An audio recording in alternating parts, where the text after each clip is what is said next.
நண்பர்களே, இறைவன்கிட்ட கோயில் கோயிலாக ஏறி வரங்கள் கேட்குறோம். ஏன் கிடைக்கும் அப்படிங்கிற நம்பிக்கை, தெய்வத்திட்ட கேட்டு வரங்கள் வாங்குகிறோம். இறைவனும் நமக்கு கொடுத்துட்றாரு. காசு, பணம், சொத்து, சுகம், பொண்ணு, பொருள், வண்டி, வாகனம், வாழ்க்கையில் நிம்மதி, சந்தோஷம் எல்லாமே கொடுத்துட்றாரு. ஆனால் இறைவன் நமக்கு கொடுத்தாலும் இறைவன் நமக்கு கொடுக்காத மாதிரி தான் மறைமுகமாக வாழ்ந்துக்கிட்டு இருக்கோம். ஏன் நண்பர்களே? ஏன்னா நம்மகிட்ட காசு, பணம் இருக்குது, பொண்ணு, பொருள் இருக்குது, சொத்து, சுகம் இருக்குது, நம்ம நண்பர்கள், உறவுகள் எல்லோரும் நம்மள்கிட்ட கேட்டுருவாங்க அப்படின்னு இறைவன் நமக்கு கொடுத்தாலும் நமக்கு எதுவுமே கிடைக்காத மாதிரி தான் நம்ம வாழ்ந்துட்டுருக்கோம். இது உண்மை நண்பர்களே.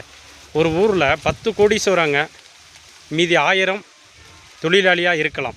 ஆனால் 1000 கோடீஸ்வரங்களாக இருந்து 10 தொழிலாளி இருக்கக்கூடாது நண்பர்களே. உங்களுக்குன்னு இந்த பூமியில் கண்டிப்பாக கிடைக்கிறது கிடைக்கும். கிடைக்காத ஒன்றுக்காக ஓடி அலைஞ்சிட்ருக்கோம். எனக்கு இது இறைவன் கொடுத்துருக்காரு, நான் நிம்மதியாக இருக்கேன், சந்தோஷமாக இருக்கேன்னு யாருமே இறைவனுக்கு ஒரு நன்றி கூட சொல்வதில்லை. இதுதான் உண்மை. நன்றி.